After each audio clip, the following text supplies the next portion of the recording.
Today's daf we're going to be learning is Avodah Zarah Daf Mem Aleph. We just started the third chapter and we discussed the idea of statues. And we said how statues, theoretically, Rabbi Meir says, actually, since in my neighborhood, this is the way the Gemara understood Rabbi Meir, since in my neighborhood, people worship them, therefore it must be in other areas they worship them as well, which means that since we're choshesh l'miut, we're worried about a minority of people, let's forbid all of them. That's the way the Gemara understood Rabbi Meir's position in the Mishnah.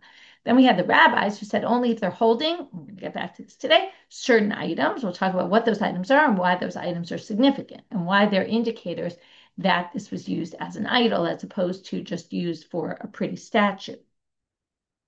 Third opinion was from Shimon Gamliel, who said anything they hold in their hand is a problem. From then, we moved into two statements. We have Rabbi Yehuda in the name of Shmuel, who said, by the way, we're only talking about statues of kings. Those are the only ones we're concerned about that might have been worshipped for used for idol worship. And Rabbi Barchana said, in the name of Rabbi Yochanan, it's when they're in the entrance to the city. Now, we understood it the way Rashi did, which is in the entrance to the city, that's when they're more likely worshipped. Tosfot actually has the opposite approach and says, there's statues in the entrance to cities actually for beautification of the city. Specifically, that's when we're going to allow it. It's when they're not in the entrance to the city that it's more of a concern that it's used as an idol. So we actually have two opposing interpretations, which I didn't mention in the previous class, but now I'm mentioning it. It's Machloket Rashi Tosfot. Now we're going to start with our daf. I'm a Rabba. Rabba now is going to go back to the Machloket of the Mishnah and says, Machloket b'shel kfarim, abba b'shel kachim, divrei hakol mutarim. So Rabba says the Machloket, by the way, is only in the small villages. But in the bigger cities, everyone agrees that it's allowed. Why? Because in the bigger cities, what's the purpose of the statues? They're making them for beautification of the city. Right? In small villages, they don't put up statues to make the city look nice because it's just a little village. And there, if you see it, it must be, so there we're going to assume that's where the whole machloket is to use for idol worship or not. But in the big cities, everyone agrees that it's just to beautify the city. To which the Gemara asks a question about this, says, wait a minute. Oh,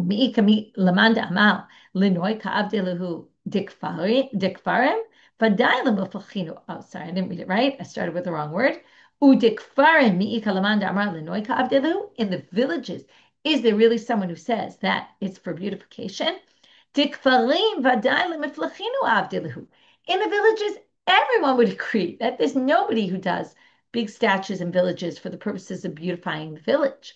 No, and this you learned a little bit about the way their villages were made up, right? And the way it worked that.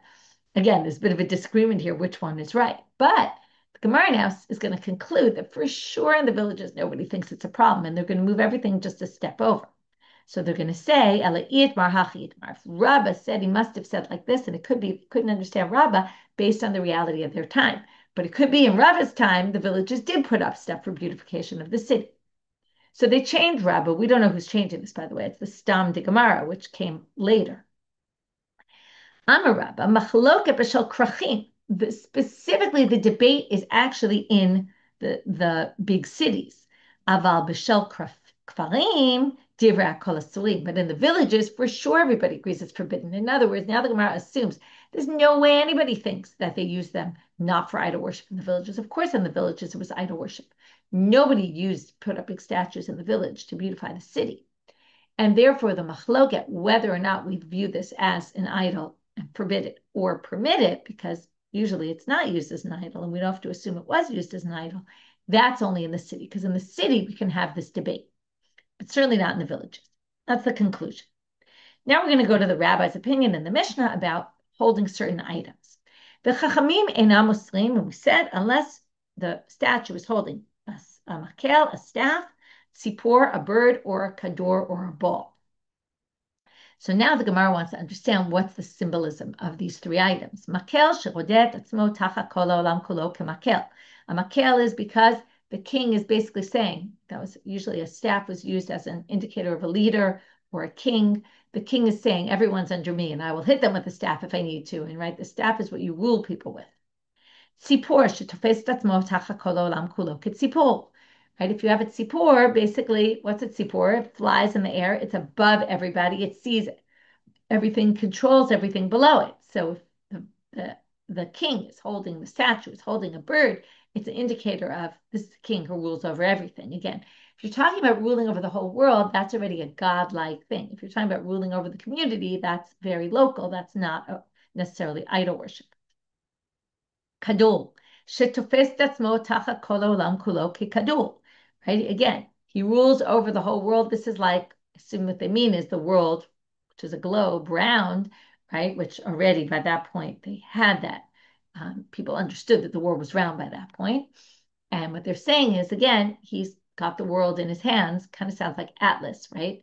Um, so I think there's some connection here to the Greek mythology of this idea that he's got the world in his hands. Okay, and again, that's idol worship.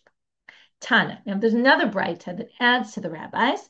Hosifu alehen saif atara v'tabat. They added three more things to the rabbis. So at a later time, we're going to talk about now what they think originally and why they add this later. Later time, they said also holding the following three things: a sword, a crown, and a ring. So saif, a sword. Why a sword? First, they thought it was just a robber holding a sword. That's like a person who wants to hold people up. By the way, a lot of this language, or do this tatzmo, is what we call sagina hor. It's the opposite. This person is actually trying to say, not kill himself, kill the whole world. Okay, the sword is a symbol. I can conquer the whole world. Atara, crown, meikara savor, right? A crown. It's not exactly a king's crown. It's a tiara kind of thing. Meikara savor. In the beginning, they thought gedil kalili ba'alma. They just thought it was a decorative item. Ulevasov savor, but then they realized ke'atara lamelech. It's like a king's crown, and therefore they said this must be also idol worship. Tabat, the ring. Now they're obviously talking about a signet ring. Meikara savor ishtaima ba'alma. So why a signet ring? That is a symbol of power. Well, in the beginning, they thought, and the way Rashi understands ishtaima, there's different interpretations, that they thought it was a messenger holding, usually someone else had the signet ring of the king, and that's what the statue was of, not the king himself. But then they realized that it's a symbol of somebody signing away the death of everybody in the world. Again, the power they hold over everyone, that they could theoretically, if they want, make have a seal. This sounds like the Achashverosh story, and kill everybody. So that's how we explain the rabbis' symbolism of all these items and why the rabbis think any of these items is a symbol that this was used as a god. This statue was worshipped, and that's why it's forbidden for us to benefit from. Rabban Shimon ben Gamliel Omer. Now, Rabban Shimon ben Gamliel said anything they're holding in their hands, and because it says anything, the rabbis explain, the Braita actually explains, Tana afilu tzura afilu kesam, even a little pebble, even a little wood chip, toothpick kind of thing, doesn't matter. Any little thing, even if it's insignificant. So comes Rav Ashi with his question. It could be they're using this as a mockery of the idols. By Rav Ashi asks, Tafas biadot soah. What if he's holding feces in his hand, the statue? Okay, why you would ever have a statue doing that, I don't know if there was ever such a thing. On the other hand, we saw that they worshipped idols by defecating in front of them, so perhaps there was. Mahu. Maybe it's a symbol of everyone else is like feces in the eyes of this statue because the statue is God and everyone else is nothing. Oda Amrinan, or maybe we say, or maybe it's a disrespect for the statue, saying the statue holding feces is basically saying this person who made the statue of is like feces. And then it's a huge humiliation. No one's going to worship something like that. Question ends with Teku. We don't know the answer to Rav Ashi's question. And with that, we move to the next Mishnah. If you find broken pieces of statues, so the statue itself is forbidden, but if you find broken pieces, they're already permitted. Matzat tavnit yad or tavnit regel, but if you find a piece of a whole hand or a whole leg, or foot, these are forbidden because there are some people who worship hands or feet of idols. So therefore it's forbidden. Now we're going to start with the Gemara, and then we're going to get back and understand different parts of this Mishnah. Amar Shmuel. Shmuel said, Afilu shivrei avodat kochavim. Even broken pieces of idols, not just statues, but broken pieces of idols that were worshipped by idol worshippers are also permitted. Now the Gemara says, how could you say that, Shmuel? V'ha'anantnan shivrei tzlamim. Doesn't it say broken pieces of statues, which seems to indicate broken pieces of statues are permitted in our Mishnah, but it would imply not broken pieces of idols, because broken pieces of statues, we don't even know if they were used for idol worship or not. So we're not going to be stringent about the broken pieces, but it sounds like broken pieces of Avodah Zarah, of actual idols, would be forbidden. So huadin dafilu shivrei avodah kochavim. So they say no. You could infer from the Mishnah, okay, the Mishnah just wasn't referring to it, but it means broken statues and broken idols. Now, by the way, why would broken idols be okay? And we're going to get into this sugya later, because the assumption is once it's broken, they don't want to worship it anymore, and then it loses its significance as being an item used for idol worship. It's no longer used. I'm going to talk about this concept of bitul, that the idol worshiper is nullified, and they say this is no longer an idol for me anymore. And once they do that, it doesn't have any status. So broken pieces of idols should be really one and the same. So now you have to understand, why did it say broken pieces of statues? What was it trying to limit, right? This is permitted, but something else is forbidden. So what's the inference to make from here? Well, what they want to say is the reason why they talk about broken pieces of statues specifically, because they wanted to teach you the end of the mission. They wanted to say, broken pieces of statues are fine, but not if they're in the shape of a whole hand or a whole foot. Right? Because people do worship those items, and therefore a whole piece, no. But broken pieces, yes. Tanan. But now we're going to have another difficulty on Shmuel. It says in the Mishnah, and specifically the line we just read, now, what am I? The Gemara is going to ask. But those are broken pieces, really. Why on earth would you say if it's a hand or a foot, it's broken? We just said broken pieces of statues are fine. Turning now to Amabed. Shmuel says it's where they're on a stand. If they're on a stand, that's different. That looks like something people have worshipped. That's not the same as a broken piece that's on the floor or something like that. Now we get into this big machloket about broken idols. We didn't really talk before about how they got broken. Now we're going to say, what if it just broke on its own? Now, if an idol worshiper takes an idol and breaks it, obviously they're saying, I don't want to use this as an idol anymore, and then doesn't have status as an idol. And that means we can benefit from it. But Itmar, we have a machloket. What about Avodah kochavim shenishtabra me'eleha? What if the idol fell on the ground and broke, shattered into pieces? Now what? Is it canceled, or is it not automatically canceled from being an idol? So it's almost like, havdil, but we talk about things still have sanctity in them, right? How does the sanctity come off? This is like the opposite. How does the idol worship status come off and allow us to benefit from it? So Rabbi Yochanan Amar Asura, Rabbi Shimon ben Lakish Amar Muteret, Machloket Rabbi Yochanan Rish Lakish, and then we're going to lead into two questions. We're going to first explain their positions, why Rabbi Yochanan says it's forbidden, and why Rish Lakish permits. Then we're going to have Rabbi Yochanan raises two difficulties against Rish Lakish, and then once we resolve the second one, that resolution is going to lead us to ask a question of Rabbi Yochanan. Okay, that's the bulk of our daf. And then we're going to get off on a side question from that. So Rabbi Yochanan says Asura, why? Deha lo batla, because it broke by itself. The idol worshippers didn't cancel it and say, or the owner of that idol didn't say, I don't want to use this as an idol, so it's still in existence, and it still has its original status. Rabbi Shimon ben Lakish Amar Muteret, Mistama Bitulim Mevatale. We assume they must cancel it as soon as they see it broken. For what reason? For obvious reasons. Meimer Amar, the owner will say, Ihi nafshalo atzla. This idol couldn't even save its own body. Lahu gavra matzale. What? This idol's going to help me? The idol couldn't save itself from being broken, so this idol's not going to help me, and realizes that the idol's worth nothing. Eitive Rabbi Yochanan Rabbi Shimon ben Lakish. Yochanan starts questioning Rish Lakish. He's going to question from a story in Sefer Shmuel when the Aron Kodesh was in the Aron Abrit was in the Plishtim's territory. It was in Beit Dagon, which was an idol place where they did idol worship.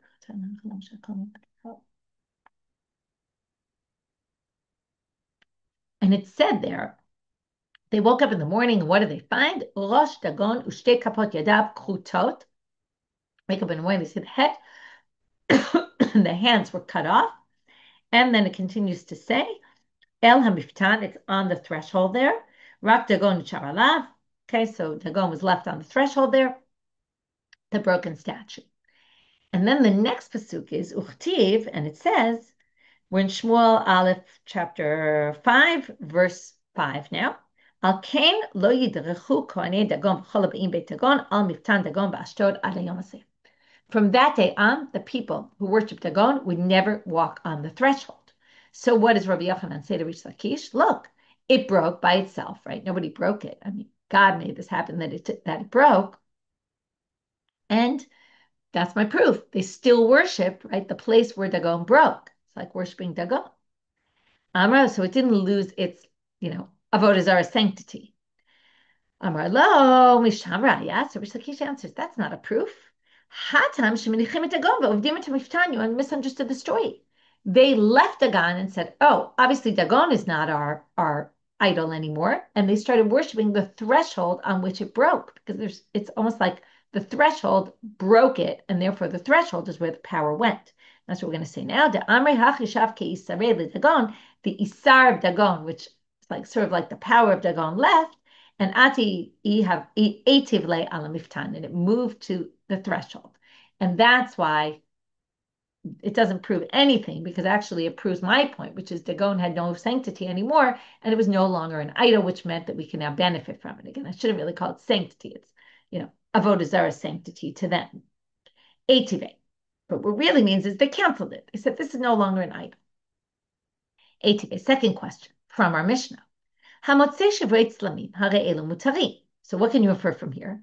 Hashivrei avodah kochavim asurim. Now this is what we inferred before to go against Shmuel. Right? It sounds like broken pieces of idols would actually be forbidden. And again, that goes against Rish Lakish, who says they're permitted. So, lo tema shivrei avodah kochavim asurim, ela ema, don't say broken pieces, don't infer that. Ela ema, you should say, hatzlamim atzman asurin, utstam de Rabbi Meir. The inference is, this Mishnah follows Rabbi Meir's position, that when it says the broken pieces of statues are permitted, it really means to tell you, though, what's forbidden? Not broken pieces of idols, but full, complete statues are forbidden, like Rabbi Meir, and that our Stam Mishnah follows Rabbi Meir. So now they say, okay, well, if that's the case, we're now going to start questioning Rabbi Yochanan. These were two difficulties in Rish Lakish, which we resolved. But based on that answer, we're now going to say, well, if that's the way we understand the Mishnah, that it's basically saying, according to Rabbi Meir, the broken pieces of statues are forbidden, and the statues themselves are permitted. I'm sorry, the statues themselves are forbidden. The broken pieces are permitted. Rabbi Yochanan should say like this. Rabbi Meir Rabbanan. Well, from Rabbi Meir, we can understand what the rabbis hold, because they're analogous, meaning Lav Amar Rabbi Meir, Tzlamim Asurim, Shivrei Tzlamim Mutarim. Right? Didn't Rabbi Meir say statues are forbidden, broken statues are permitted? Well, Rabbanan, Avodat Kochavim Nami Hi Asura. Now, the rabbis don't forbid the tzlamim, the statues, unless they have a hand, or unless they're holding one of those items. But the rabbis say, fine, statues aren't forbidden, but what is forbidden? Idols, things that were actually worshipped for idols. So just like Rabbi Meir forbids statues as if because they were worshipped, the rabbis forbid Avodah Zarah, things that were actually worshipped. And if we're going to compare them, well, if Avodah Zarah is like statues, Avodah Zarah to the rabbis is like statues of Rabbi Meir, or we could say it the opposite. Rabbi Meir statues are like Avodah Zarah, and yet the broken pieces are permitted. Then the rabbis who forbid Avodah Zarah should permit the broken pieces of them, though, because there's this assumption, even though we're going to question this right in a minute from now, but Rabbi Meir allows it forbids the whole statue, but permits the broken pieces. Then what's forbidden to the rabbis, which is Avodah Zarah itself, things that were actually real idols, then the broken pieces should be permitted as well. Now, this is a kind of silly assumption, and that's what they're going to say right now. Hachi Hashta, why are you comparing them? Hatam, Imra Avdum, Imra Lo Avdum. Even according to Rabbi Meir, it's not clear they worship the statues. He forbade them because it's possibility that they worship them. They might have worshipped, they might have not. And the Intin Salam or Avdum, and even if they did worship them, Imra Bitlum of Bitlum. Well, once it's broken, we can assume, so we have a 50-50 chance. Maybe it was worship, maybe it's not. We don't know what percentage, but some sort of percentage. Maybe it was worship, maybe it wasn't. Maybe it was used an idol, maybe it wasn't. Even if it was used an idol, though, now it's broken, maybe it was canceled.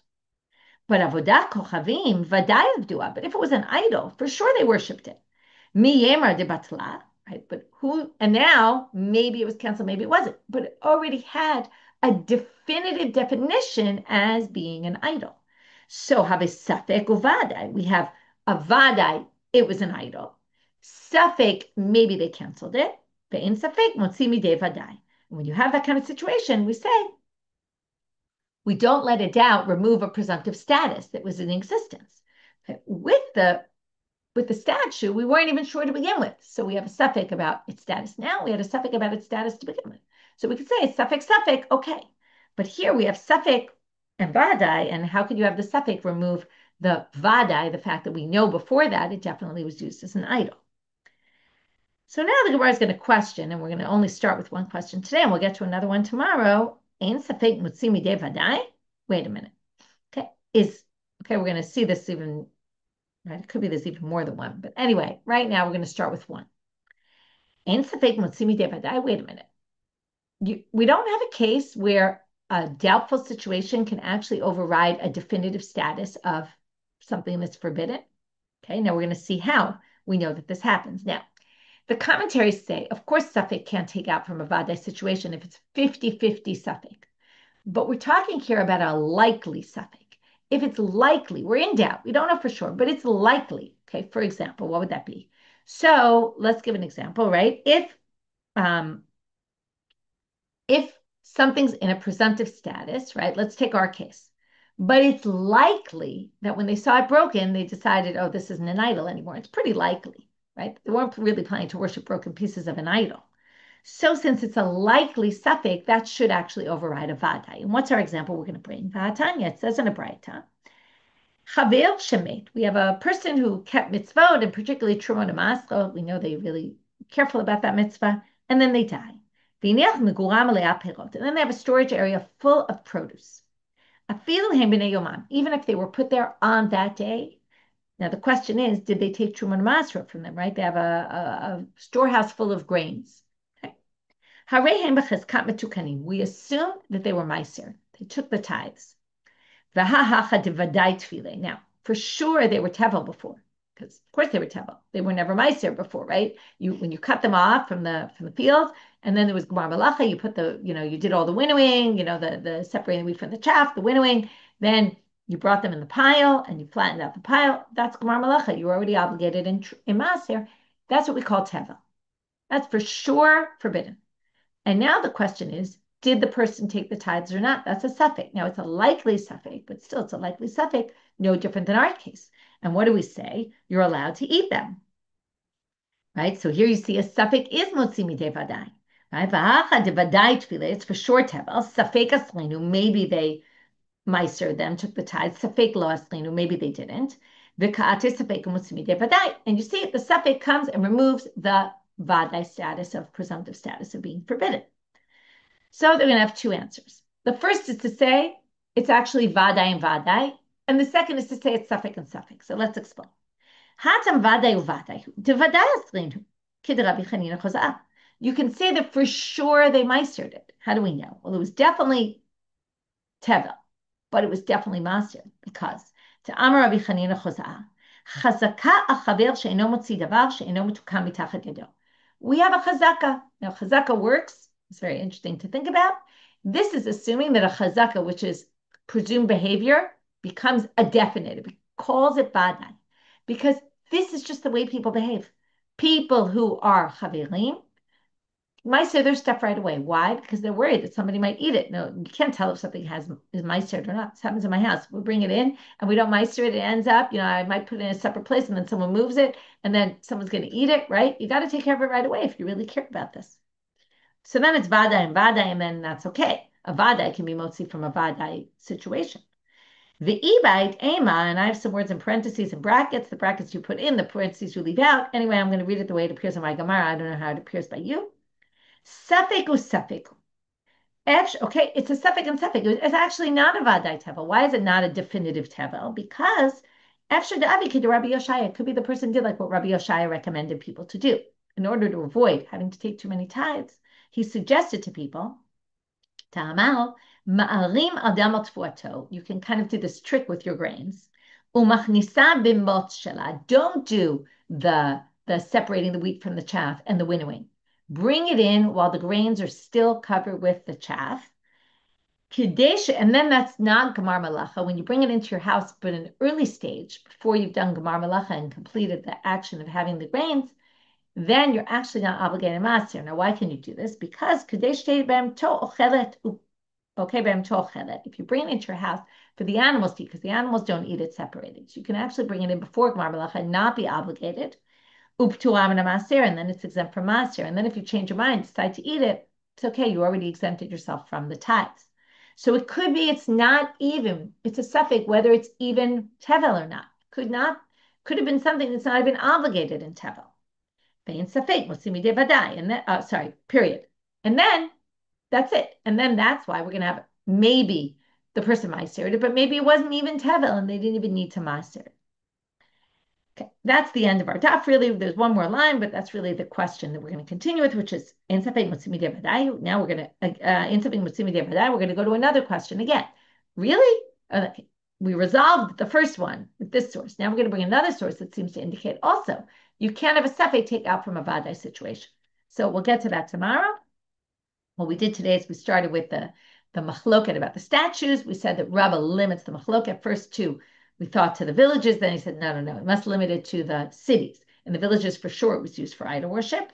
Then we went to the explanation of the rabbis and Rav Shimon Gamliel, why they think holding certain items or holding any item, right? Any item, we really just define what is any item. And the special items, we had to explain what was unique about them. And we added another 3 cases. In a later time period, in the Tannaitic time period, they added 3 more cases. Then we get to the broken statues. And what does that say? What about broken idols? So Shmuel basically said that even broken idols are permitted. We had some difficulties from the Mishnah, but resolved them. And then we went to this machlokah Rabbi Yochanan and Rish Lakish about if the idols break on their own. Okay, what happens then? Do we assume that they were canceled by the Gentiles or by the idol worshippers or not? And that was a debate. And then we had 2 difficulties on Rish Lakish, the Rabbi Yochanan questions. And then after the second answer of Rish Lakish, we threw the question back at Rabbi Yochanan and then resolved it. But then we had this side question about, wait a minute, how is safek motzimi de vadai? Don't we have a precedent where we say you actually that this assumed ain't safek motzimi de vadai? Now we say maybe safek is motzimi de vadai, but we explain the case either as safek or vadai and vadai, and that wasn't a difficulty. But we're going to have more difficulties going forward. With that, we finished for today. Wishing everyone a good day.